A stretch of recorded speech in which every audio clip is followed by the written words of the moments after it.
Okay, it's going to be a review of Survivor Series 2012. Before we get into it, man, I got to say, I remember last decade. I think I might have said this for the pay-per-view rewind for 2012 that this was probably the best year from last decade.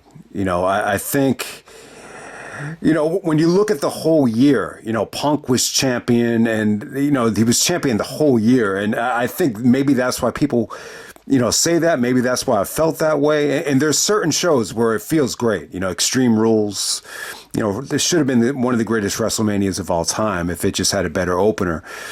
And then when you look at TLC, I was at Final Battle that night. And right after Final Battle was actually TLC. And a lot of people were there. I think Big Rat was there, and they were anxiously awaiting TLC, and that show was really, really good as well. So when you go back to certain shows, it feels like a great year. I think Punk being champion is the main reason why. But there's other shows like this that just make me say, ugh, yeah, the product kind of feels cold. But hey, man, I think you could definitely make a case for 2011, 2012. There's even stretches of 2013 that felt brilliant. Like, I think if you go back to Money in the Bank 2011, you're going to be like, man, this feels like the best from last decade. And then when you go to, even TLC, like TLC felt like a great time in 2012. And then when you go to 2013, like if you just look at SummerSlam, you're like, man, this card is loaded. But it doesn't, SummerSlam of 2013, for as good as it was, it doesn't capture the whole year. People were very negative on, the way they booked Randy Orton and Daniel Bryan that fall. And even like after WrestleMania, they kind of felt cold in 2013. But I think from 2012, I think, Brock coming in was a huge boost. I think Cena and Punk, definitely had a good rivalry at this time. They're really building up Daniel Bryan as, not just a good wrestler, but, you almost forget, how important Kane was, to improving, his connection with the fans. So, but for Survivor Series 2012, I would just say this is the epitome of a very, very average Survivor Series. I didn't think it was bad. I just don't think there was really anything too memorable here. There was a lot of like matches here that just, weren't bad, but just felt very, very cold. But hey, man, let's get this thing started. This was from November 18th, Indianapolis, Indiana, the Bankers Life Fieldhouse. We got an attendance of 8,500, and we get a pay-per-view buy rate of 212,000 buys. All right, so way down from 2011, which should come as no surprise. Obviously, The Rock was in the main event of 2011, so you had to expect a drop, but did you really expect a drop of 70,000 buys? It's a pretty big drop. But, the funny thing is, it was brought to my attention that Hell in a Cell did really, really well in 2012. And, a lot of it had to do with Ryback. There was, in this, when I look back at this time, this is the most divisive I think, the company ever was. Maybe that's why 2012 felt like such a hit or miss year at times. It was reported that Vince was really, in the Ryback. Like he was pushing hard, for Ryback to win the belt. And Triple H was the opposite. He was pushing for Punk to stay champion. He just didn't think it was the right time. For whatever the reason, they were split. I guess Triple H ended up winning the argument, and Punk ends up retaining. They do kind of a shady finish with Brad Maddox as the hired referee, the screw over Ryback. But hey, man, the bottom line is, there was a lot of excitement to see Ryback. I think he definitely had, a little bit of that Goldberg appeal. I think he definitely appealed to more of the mainstream fans. There were some guys coming over from Ring of Honor, like even a guy like Cesaro, maybe he was just hit or miss for some people, but I think Ryback, definitely had something unique. I remember even being at Final Battle 2012, like there was like these random, feed me more chants. So it's kind of an interesting thing to think about, but huge match for Ryback. He finds himself in the main event again. And big night for the Shield, man. I think that's the most memorable part of this pay-per-view. It's the debut of Roman Reigns, Seth Rollins, and Dean Ambrose. I've kind of had my fill of all three of them. We're at a very controversial time right now with, Jon Moxley, Dean Ambrose as the AEW champion.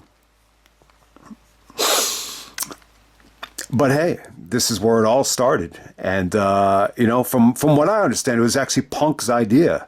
And, but, the original plan was to put Hero, in this stable. But obviously they ended up fighting for Roman Reigns. I mean, it's kind of funny when you think about it. Like, look at Hero now, what he's doing now with high spots and how, out of shape he looks and how fat he looks. And, no disrespect to Hero, but it's just kind of weird when you compare Hero now to what Roman's become, main eventing WrestleMania, maybe more times than Hogan, if that's the record, man. But we're going to get right down to it. 212,000 buys. It's way down. So, I can't say, this is one of the pay-per-views I passed on in 2012. I think I ordered like the first 5, over the limit. It was like the last one I ordered until the summertime. I think I skipped No Way Out. And I pretty much ordered the rest of them in the summer. I ordered Money in the Bank, SummerSlam. Brock returning at SummerSlam. I skipped Night of Champions. I don't know why, because that was a really good show. I skipped Hell in a Cell because I just wasn't really behind Ryback. Skipped Survivor Series. I just think at this time, Survivor Series 2012, 2013, these really felt unimportant. I skipped TLC because I was actually at Final Battle. I didn't make the plans to see TLC. That was an awful night for me for technical reasons at home. But yeah,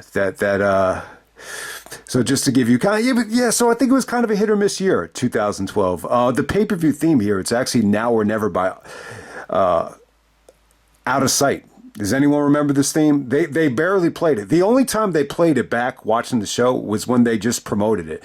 Like, this is our pay-per-view theme. And it didn't sound great at all. And they didn't really use it for the menu. They didn't use it for the video package. So for a theme like this where they barely use, I'm not going to remember it. So, I don't know. If do any of you guys remember this theme, I'd be curious to know. But we're gonna jump right into it, man. We got Brodus Clay, Justin Gabriel, Rey Mysterio, Sin Cara, and Tyson Kidd taking on Epico, Primo, the Primetime Players, and Tensai, better known as A-Train. Man, you got Rosa Mendez out there. So you got a lot of guys. You got a lot of females out there. Rosa Mendez, Cameron, and Naomi are actually out there to support. I believe Tyson Kidd. Okay, so with this Survivor Series elimination match, I mean, it was okay. I think what was really noticeable about it is after Tensai got eliminated, it just kind of fell off a cliff for me. I think Tensai definitely looked like a beast. There was some stuff between Brodus and Tensai that didn't come off well. Like, Brodus tried to give him an exploder and Tensai landed on his face. But yeah, after Tensai got eliminated, it just felt like a clean sweep, man. This just featured a lot of high flyers doing their thing. I gotta say, Mysterio was definitely the most over guy on the show. But you almost see like a tag team between Mysterio and Sin Cara. They're both wearing pink. And I thought Sin Cara looked good here for the most part. I just think he looked, the high flying came off good. He looked like he was healthy. Much better experience for Sin Cara than Survivor Series 2011 where he got injured. The star of the match ended up being Tyson Kidd. Kidd had a lot of really cool moves. A lot of good high flying from him. He actually defeated, I believe it was one of the, I think it was Epico, either Epico or Primo with the sharpshooter. And as soon as he used it, JBL, I started cracking up. JBL said, and I bet you Brett's going to be mad about that. And I just started cracking up, man, because this was the 15th anniversary of the screw job. So they were talking about Brett a lot. And then Jerry Lawler was like, what's that supposed to mean? So it's kind of weird. You were almost more interested in talking. It felt like the commentators, too, were more interested in talking about Brett than the actual match. But hey, man, give a lot of these guys credit. I know this kind of just felt thrown together for some people. And the heels here really didn't get a lot of heat, didn't get a lot of offense. And, this is just a nice, good, feel-good match for the high flyers. Justin Gabriel had some nice, moves out there. I think Tyson Kidd stole the show. But, Mysterio and Sin Cara, they look very cohesive out there. Mysterio gets the last elimination on, Darren Young that puts this thing away. Underrated match, but I can't say that it's anything too special. Next up, we have the WWE Divas title match. We got Eve Torres taking on Kaitlyn. All right, there's a lot I was going to say about this. The name Kaitlyn means a lot to me, but I'm not going to get into that now. And I was going to give a whole, monologue about Eve Torres and the Diva Search winners and why this never worked. But, I don't even want to get into it. At this time, Eve is a heel. It didn't really matter here. The fans just did not give a shit. And I know a lot of guys like Kaitlyn. This Kaitlyn girl, I haven't seen much of her best work. And, I think it's safe to say, like, a lot of the pay-per-view stuff was not allowed to deliver. A lot of guys do like Kaitlyn. She really kind of reminded me here, like, of a combination of Trish and Lita. Lita with the ring attire, Trish with the blonde hair, and, very muscular as well. This was just not a good showcase for her. I don't know what it was here. It's not her fault, but, I just think Vince was really like a big Eve fan, and I think maybe that's why she was so overpushed. I think, I think even when you go back with all the Diva Search winners, you might find some common denominators with Vince, going back to Christie, and then, even the Ashley Mysterio stuff came out, and, maybe some of the Eve stuff is going to come out as well, but we're just going to end it right there. Next up, we have Antonio Cesaro taking on R-Truth for the United States Championship. Yeah, so Claudio Castagnoli makes his, Survivor Series debut here as Antonio Cesaro. I got to say, kind of disappointing. R-Truth is a babyface at this time, just really didn't get the fans into it. I just think this could have been better. Cesaro actually goes over with the neutralizer. They're talking about how many different languages he speaks, and, how he was an amazing rugby player and had to be, thrown off the team because he was too aggressive. I'm a huge Claudio fan. I will say this, though. I could definitely see, why Vince said that there was something missing. I even mentioned Chris Hero, and I didn't mean to bury Chris Hero by comparing him to Roman, but to me, I think Chris Hero, a lot of the stuff that, Claudio Cesaro lacks, I think Hero is definitely a better all-around performer, more charismatic, just more multidimensional. And even Nigel, you compare Cesaro and Nigel because Nigel is, foreign. He's, from England. But to me, Nigel is just, a little bit more decorative of a wrestler. Don't get me wrong. Cesaro has some strong points. I think he's definitely, a beast in terms of, physicality, in terms of strength. But, there are times where, you feel a little bit underwhelmed by him. And, the best example of that would be the first Hammerstein Ballroom show in Ring of Honor, A New Level. Like some of the fans turned on him that night. So that would kind of back Vince's case up, like when you really think about it. And I don't know. But hey, man, this is a nice step in the right direction for Cesaro. But I think when you look back at this United States Championship match, it's just like, maybe this is just too soon. It's just like, it just didn't feel like it meant anything. Maybe if he won the U.S. title with a little bit more buildup, it would have meant something. This just felt like the definition of, filler right here. All right, also on the show, you actually had an AJ Lee, segment with Vicky. It really wasn't great stuff. I definitely think, AJ definitely got a lot better, I think, on the mic as the year progressed. I remember I was very negative on, some of the promos with Punk and Bryan. But, you could definitely see the attraction, even before they started dating with AJ and Punk, just the way she looked at Punk when he would come out. You could definitely tell there were sparks there. But at this time, AJ is pretty much feuding with, Vicky. And I think she's actually dating Cena. Like it's funny, man. She was like dating everybody back then. Bryan, Cena, Kane. I mean, you name it. And then I think eventually Ziggler after TLC, where she turned on Cena. But at this time, like, her and Cena are secretly hooking up, and she's saying, we got to stop doing this. And Vicky's trying to rat her out. And she's making fun of Vicky by just, poking images at her on the Titantron, just making fun of her weight and for her being, fat and over. It's kind of stealing a page out of Jericho's book with some of the Stephanie stuff with Rhino.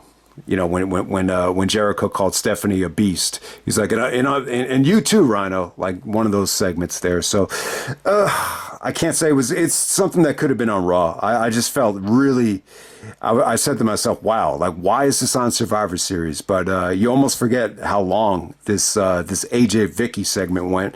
But we're gonna move on, man. We're gonna move on to bigger and better things.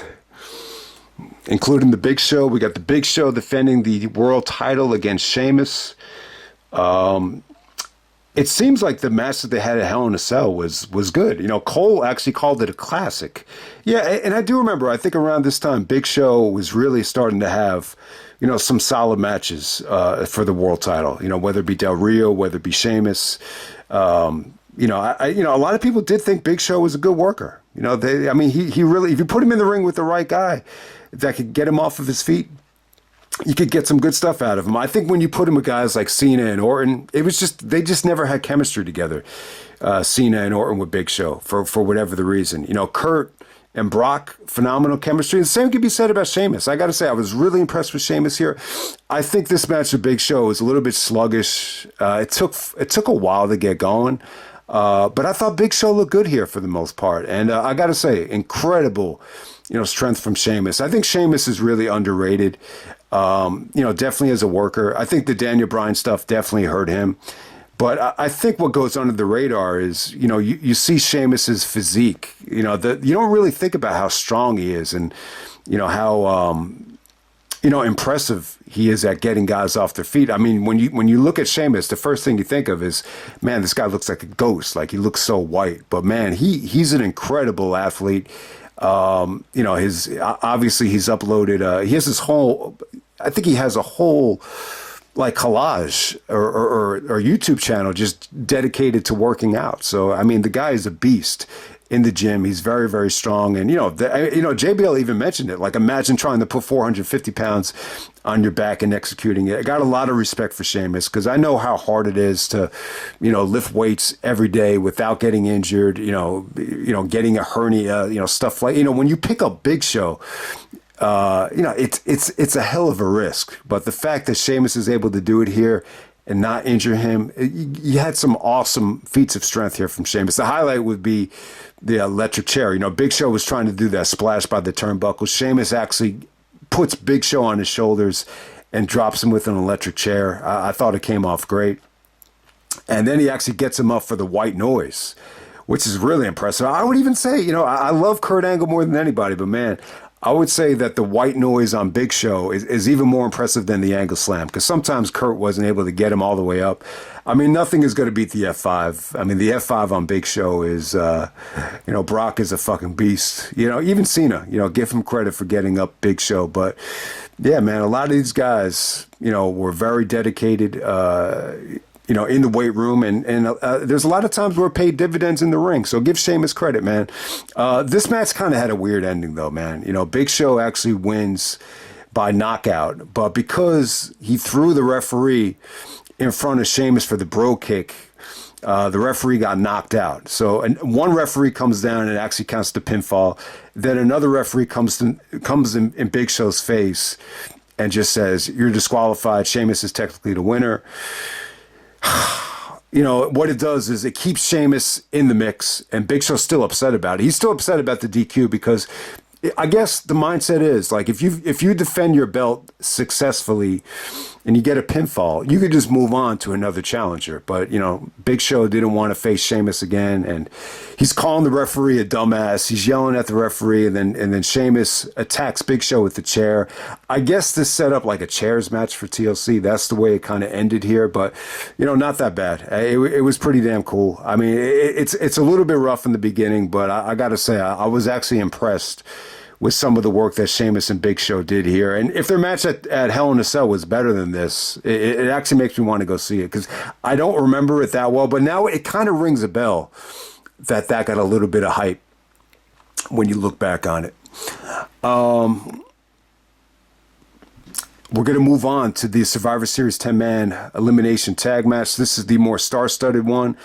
We got Team Ziggler taking on Team Foley. All right, so what really stood out here before we even get going is Foley actually has Randy Orton on his team, which is like insane, man, because, you know, these two guys used to hate each other back in 2004. And, you know, they even did like a backstage, you know, segment with Foley's team. And Orton even comes up to him and just says, "I hate you." And then Foley's like, "That means he's ready." So it was cool. It was cool to see Foley here. Foley was just kind of being a coach at ringside, kind of playing the Mickey role. I don't know why he was involved here. I really didn't see a lot of the build up here with Miz and Ziggler, but it's kind of like, it feels like it's a mix of baby faces and heels and Raw and SmackDown guys, which is not the worst thing in the world. I know a lot of people hated the Raw and SmackDown matches over time, but yeah, man, we got Team Ziggler of Alberto Del Rio, Damien Sandow, David Otunga, who's actually replacing Cody. Cody took a wicked backdrop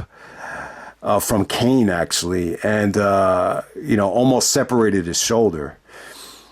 So, yeah, man, no disrespect to Kane, man, but I can think of a lot of guys that really, suffered some bad injuries against Kane, not to mention Seth Rollins and, Shawn Michaels fucked up his eye. I mean, the backdrop, I don't know what happened there. Just a bad bump for Cody. So David Otunga replaces him. You got Dolph Ziggler, who's the star of the show. Yeah, Dolph was hot this night. He gets his own Survivor Series team. He's a sole survivor. So big night for Dolph. Barrett had a good night as well. So you got Wade Barrett out there with Vicky Guerrero. Was Vicky out there? No, you know what? Vicky was not out there. I don't know why Vicky is, with Barrett at that time. And then Team Foley is Daniel Bryan, Kane, Kofi Kingston, Randy Orton, and The Miz. The Miz is a heel here, but they had to talk him into joining. All right, so what really stood out here right away, let me just talk about Otunga. Awful performance from Otunga. Very, very unique situation with Otunga, though. I mean, think about it. It's a black dude that goes to Harvard Law School, and he ends up being like a bodybuilder, and then he decides to get into the WWE. So it's almost like impossible. Like, imagine, going to Harvard Law School and still being able to like become a great wrestler. It seems very unrealistic. The fact that he even got to the WWE is a pretty remarkable accomplishment. I mean, we've seen guys like, Chris Nowinski, go to Harvard and make the transition, but, he didn't have the physique that Otunga had. It's really, really weird. I mean, imagine someone like, Christopher Darden from the OJ trial, or Johnny Cochran, going to Harvard Law School and becoming a bodybuilder at the same time. It just seems like really, weird. It's like, how did you do that, man? But, the idea of someone like Otunga, becoming like a great wrestler, it just seemed kind of weird with all those other accomplishments. But, he just had kind of a weird moment here. He was like trying to pose while he was trying to pin Daniel Bryan, and Bryan flipped it and made him, submit to the label lock. So he was kind of in there for a cup of coffee, as Otunga liked his coffee. So what really stood out here too, Kane got eliminated really quickly by Ziggler. Kane was pretty much just in and out of there. Sandow got eliminated pretty quickly as well by Kane. When Miz got tagged in, I got to give the Miz credit. I think he looked better than a lot of guys in this match. If you're going to go to main event WrestleMania, you got to have like at least good fundamentals. And, it shouldn't be like noticeably, that noticeable that in an elimination tag match that you're really not, as good as some of the other guys. So I'll say this about The Miz. Like, you could definitely notice the improvement at this time. He looked better than a lot of these guys. So give The Miz credit. When he got the hot tag, the fans actually got behind them. Maybe this is why they decided, to turn The Miz babyface. Unfortunately for him, he ended up getting eliminated by Del Rio. Del Rio actually made him submit to the cross arm breaker. I got to say, Del Rio still had some juice behind him. I think he looked good out there. Bryan was in the match for a while. Him and Kane started bickering a little bit, but ultimately Bryan actually loses to Del Rio as well. So they made Del Rio look really, really strong. This is the Randy Orton show. Orton is the last guy out there trying to put up a fight for Foley. And there was a really nice RKO after he counters, Del Rio's signature, armbar. So Randy hits a nice RKO. Then it comes down to Randy and Ziggler. And, kind of a weird finish between them. Good stuff. When Ziggler hit the zigzag, the fans were popping huge. I think this was hot. This was a lot hotter, I think, than the 2011 match. I think he had a nice little finish here. Very, very, very, very surprising, ending here. So Orton pretty much has the upper hand. He starts bleeding, and then he looks like he's going to go for his punt. And then as he's going for the punt, Ziggler actually hits him with like a Shawn, super kick, and Orton stays down from it. So it's kind of a weird victory for a heel. But hey, man, at the same time, Dolph is going to go on to main event TLC with Cena. So, this is Randy Orton putting over the younger talent and Dolph Ziggler. Not a bad Survivor Series elimination match. Just, it was definitely missing something. I don't think you'll find this too memorable, but it was possibly the match of the night, believe it or not. Bryan could have been used a little bit better, but it wasn't like they used him like shit here. It was okay. Miz was pretty impressive. Del Rio did his thing. Ziggler looked like a star. So take it how you want it. The Otunga stuff felt kind of weird. But, he was basically just replacing Cody in this match. But, yeah, let's move on to the main event. The main event, we got CM Punk defending the belt against John Cena and Ryback. Vince actually makes this a triple threat match. We're a whole year into Punk's title reign. If he just survives this match, then he makes it a whole year from Survivor Series to Survivor Series as the WWE champion. So, credit Punk there. This was, I know Punk was a heel at this time, and apparently he didn't like being heel, but he was still pretty over. He had a lot of guys in the front row wearing Best in the World t-shirts or those yellow Go to Sleep t-shirts. Punk was still, in his absolute prime. Cena at this time, I definitely got a lot better.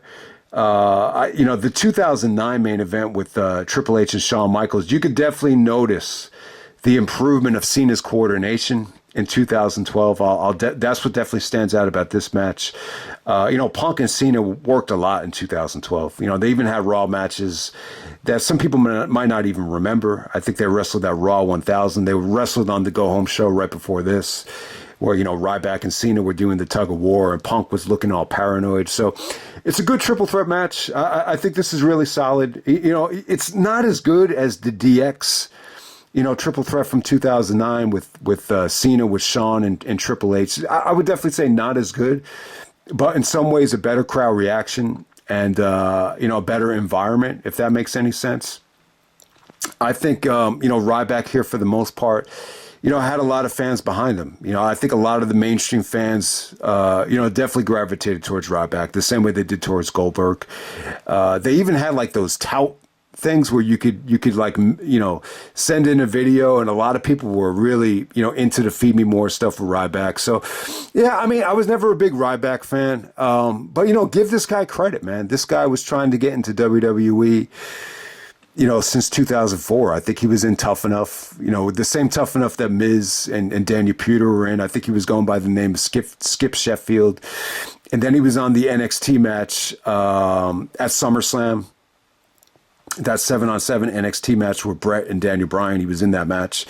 And he's finally breaking through here. It's kind of like a combination of Goldberg and RVD with the ring attire. I got to say, I think Ryback looked good here. Execution-wise, Punk made him look great. Punk's facial expressions and him playing the chicken shit heel with getting gorilla pressed by Ryback came off great. And yeah, Ryback really looked very dominant here. He was doing his fisherman's march and just dropping guys all over the place. So Punk and Cena actually decide to team up together.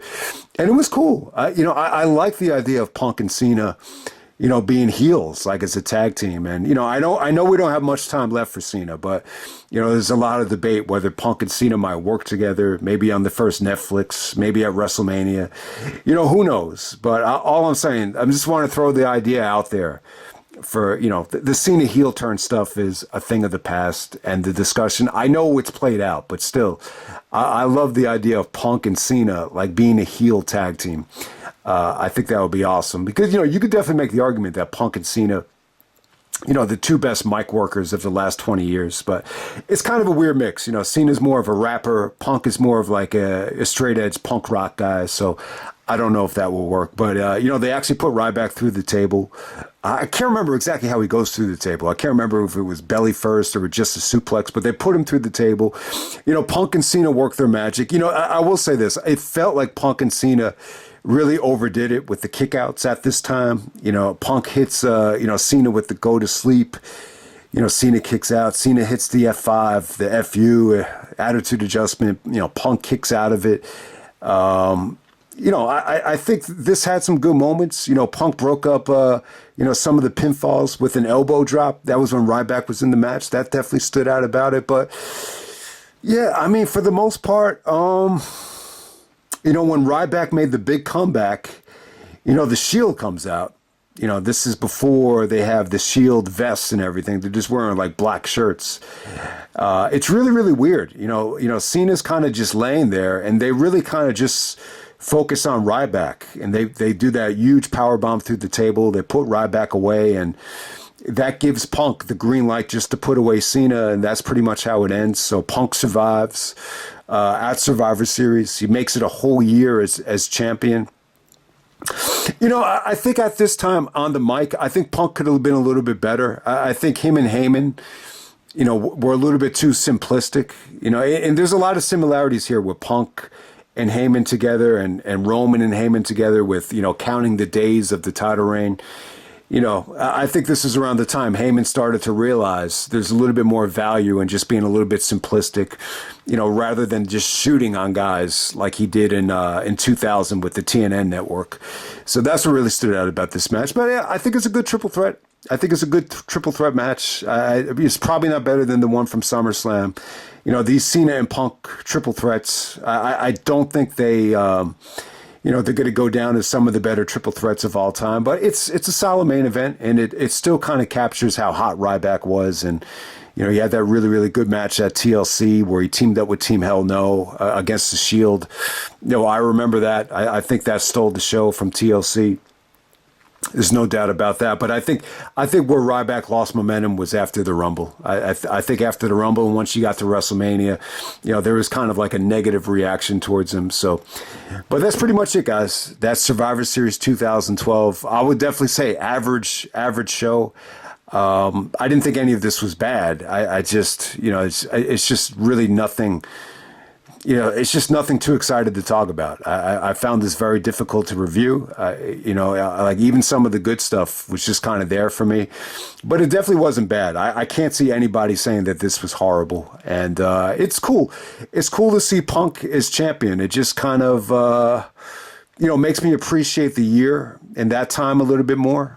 It's just funny how, things unraveled so quickly after that. But I still think the important thing to remember at that time was there was definitely a power struggle, I think, between Vince and Triple H. And, I know at first, like, Punk had to really, fight to earn Triple H's respect. But I think at this time he had it. But I think at this time, there's still an uphill battle with Vince, just in terms of, Vince's attitude towards Punk and the schedule as well. You've even heard Punk talk about it recently. Like, Vince will work him into the ground and, ask him for favors. And on his day off, you have to come in, do this, do that, and, barely even getting enough time to do laundry. And, obviously that's changed now. And, it's a little bit more beneficial to the talents now. So it's definitely a good thing. But, this was during the days where Punk was, still champion the whole year in 2012. So it's a good time looking back on it, man.